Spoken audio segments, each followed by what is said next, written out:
Recently 2-3 cases आए हैं जहाँ पर आपने देखा होगा कि छोटी बच्ची है गुजरात में, उसको हार्ट अटैक आ गया।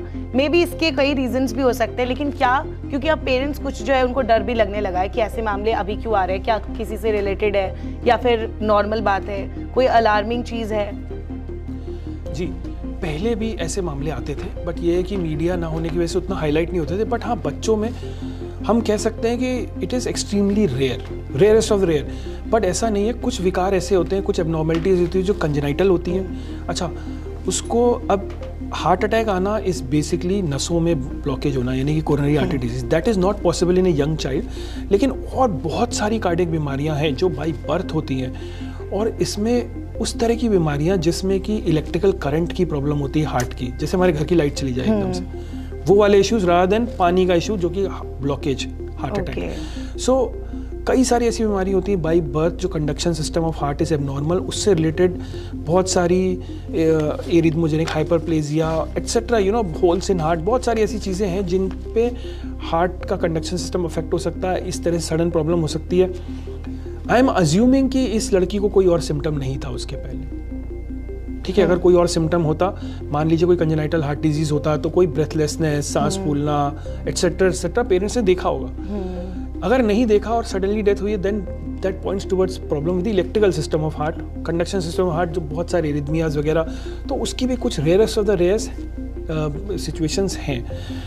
अब इन रेयरेस्ट ऑफ रेयर सिचुएशंस को पिकअप करना without any symptoms is very difficult. So अगर हम बोलें कि क्या बच्चों में कोई ऐसा रूटीन टेस्ट है जो हम करें, ऐसा कुछ भी नहीं। इन चीज़ों को, ये अपवाद है, एक्सेप्शंस है, इनको पिकअप करना बहुत मुश्किल है।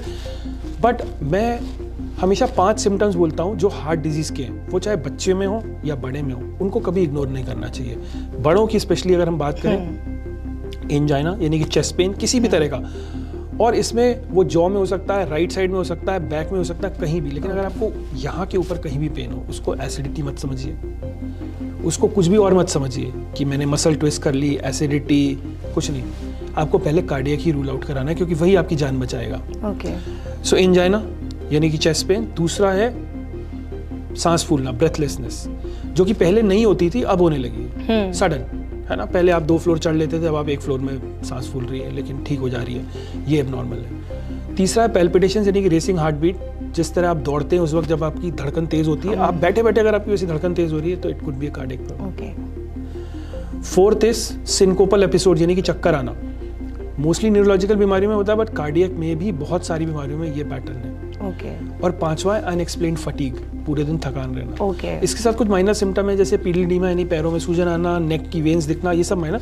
बट ये 5 सिम्टम कभी भी इग्नोर नहीं करनी चाहिए, चाहे वो यंग एज हो या ओल्ड एज हो। Always go to a closest doctor. And छोटे छोटे ब्लड टेस्ट हैं जो ये पता कर लेते हैं, छोटे छोटे टेस्ट हैं, तो इनको कभी भी हमें दूसरी बीमारियों को से जोड़ना नहीं चाहिए कि यहाँ दर्द हो रहा है तो ये एसिडिटी है।